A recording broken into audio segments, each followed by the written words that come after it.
Hello guys, good morning or good afternoon or good evening po sa lahat kung saan man tayo sa sulok ng mundo.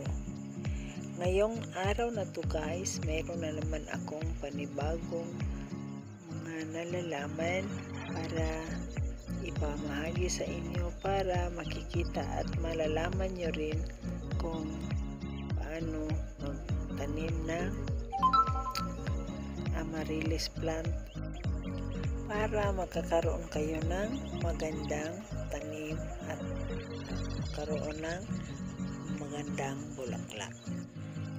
Bago nun, paki-like muna at mayroong share. Ayan, share na para makikita sa lahat ng mga friends nyo kung anong mga nakikita at nalalaman nyo. At yan, may subscribe sa gilid. Pindot na. May bell sa gilid, ayan, pindutin na at hit na yung all sa itaas para ma-notify kayo sa lahat ng mga bagong videos na i-upload ko. Kaya guys, tara na, samahan nyo na ako, ipakita ko na sa inyo.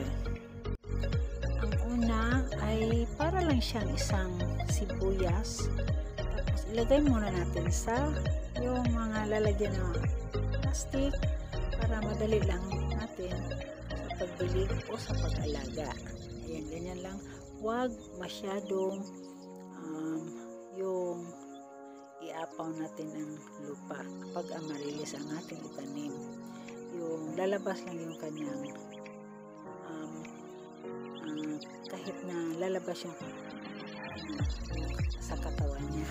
Hindi natin ilugdog talaga yung buong katawan ng ating amaryllis. Para lang siyang sibuyas. Ganyan. Yan. Tapos, yan. Diba hindi siya puno talaga. Para lalabas ka agad yung kanyang dahon. Pero isubsip natin para yung kanyang ugat ay makasipsip ng tubig at saka sa lupa. Madali siyang tumubo. Ngayon, pag lumaki na siya, ilagay natin siya sa isang malaking lalagyan para makapaghinga naman siya ng maayos. Ayan. Tapos, diligan natin araw-araw para kasi mahilig siya sa direct sunlight. Ayan, dyan ko siya nilagay. Kitang-kita niya talaga yung sikat ng araw. Ayan, makikita nyo guys, diba? Ayan, tapos dilig-dilig, i-cultivate lang natin yung gilid niya para masipsip sa kanyang ugat yung tubig na natin ididilig. Ayan, una ilagay lang muna natin siya isa sa isang lalagyan para makita talaga natin na buhay na buhay yung ating tanim. Yan, ganyan lang ang ating pag-cultivate sa kanyang soil para hindi masira ang kanyang root. Yan, ganyan lang.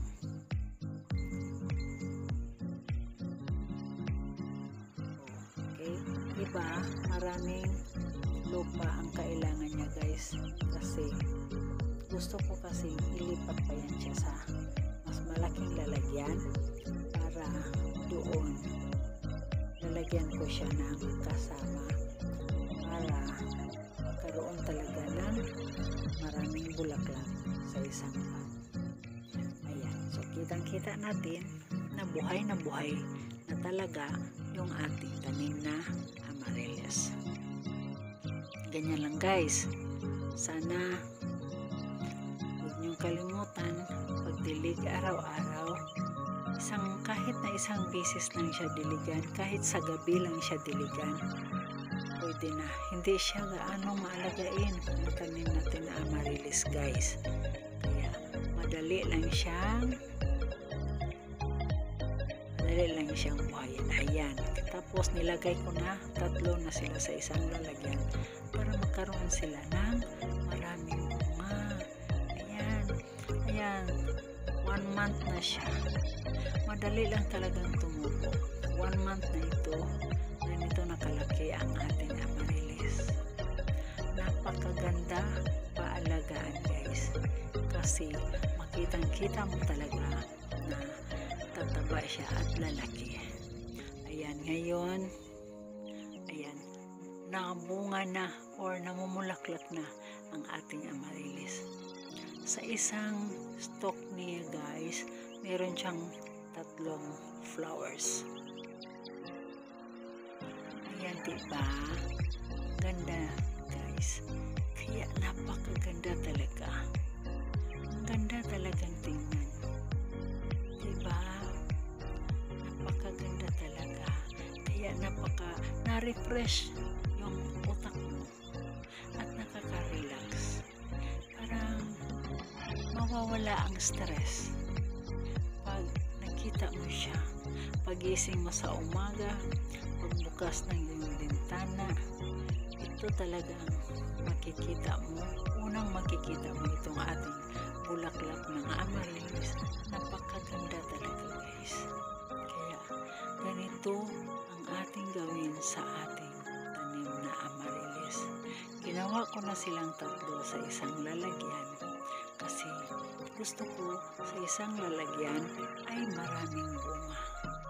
Ayan, ngayon para may kasama siya, nilagay ko ang gumamela sa kilid para marami sila. Sa pagtingin ko sa umaga, napakaganda. Pagbulaklak ang makikita mo. Nandyan yung amaryllis. At ayan, samahan mo rin para maganda talaga sa pagtingin. O diba guys, napakaganda. Ang tips ko guys ay huwag nyong masyadong damihan ang tubig. Yung tamang-tama lang na nakabasa sa lupa. Kasi pag masobrahan na sa tubig ay masisira ang ating tanim. Kasi iba-iba ring klase kasi ang mga tanim. At itong ating halaman na amaryllis ay kahit na yung mabasa lang ang kanyang lupa, tamang-tama na siya. O, yan. Diba maganda siya? Isang bisis ko lang itong diniligan sa gabi lang. Mas maganda sa gabi guys kasi malamig ang gabi kaysa sa araw. Para pagkagising sa umaga ay nadiligan na siya at malamig na sa kanyang pakiramdam. Kaya mas maganda talaga gabi ninyo siya diligan. Pero kung wala kayong time at sa umaga talaga, pero mas maganda yung maagang-maaga sa umaga. Kung wala kayong time sa gabi, sa umaga pwede, pero mas maganda talaga sa gabi. Hindi masyadong maalagain ang ating amaryllis. Kaya simula na kayo sa pagtanim. Para naman meron din kayong stress reliever na amaryllis.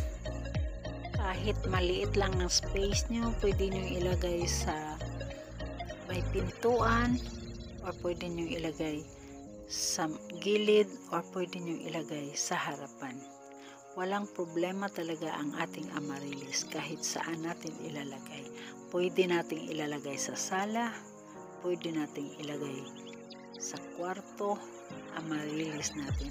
Kasi hindi siya masyadong mabasa pag didiligan mo. Kaya pwede mong lagyan ng plato yung kanyang lalagyan. At pwede na kahit saan mo ilalagay. Ayan guys, tinanggal ko yung katabi niya para makikita nyo kung siya lang isa ay maganda lang ba. O ayan guys ha, isang na lang talaga siya dyan. Siya lang ang amaryllis na ating nilalagay. O diba ang ganda guys? Kahit siya lang isa ay napakaganda na. Kaya yun, diba? Ang ganda. kahit saang sulok mo siya ilalagay, pwede na. Pero mas maganda talaga pag gusto mong makita siya sa umaga, dapit siya sa banda siya ilalagay sa may, ayan, sa may ating bintana. Yan, sa window. Window. Yan, o diba ang ganda guys? Yan, ito yung ating tanim na amaryllis. Napakaganda. Pwede siyang pang office, pwede siyang pang bahay, pwede siyang kahit saan natin ilalagay. Pwede siya sa kusina kung gusto nyo. Kaya napakaganda talaga.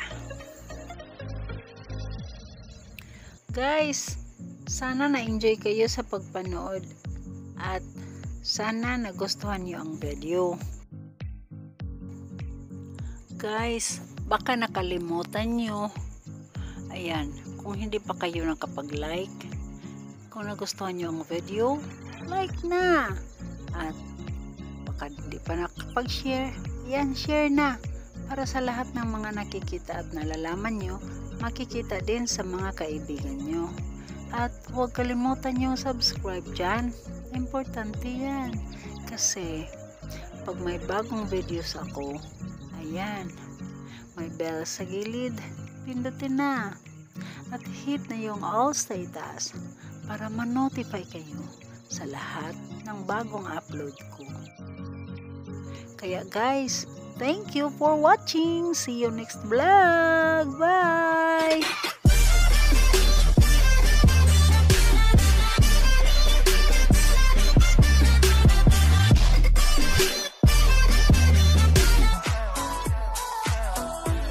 I want nobody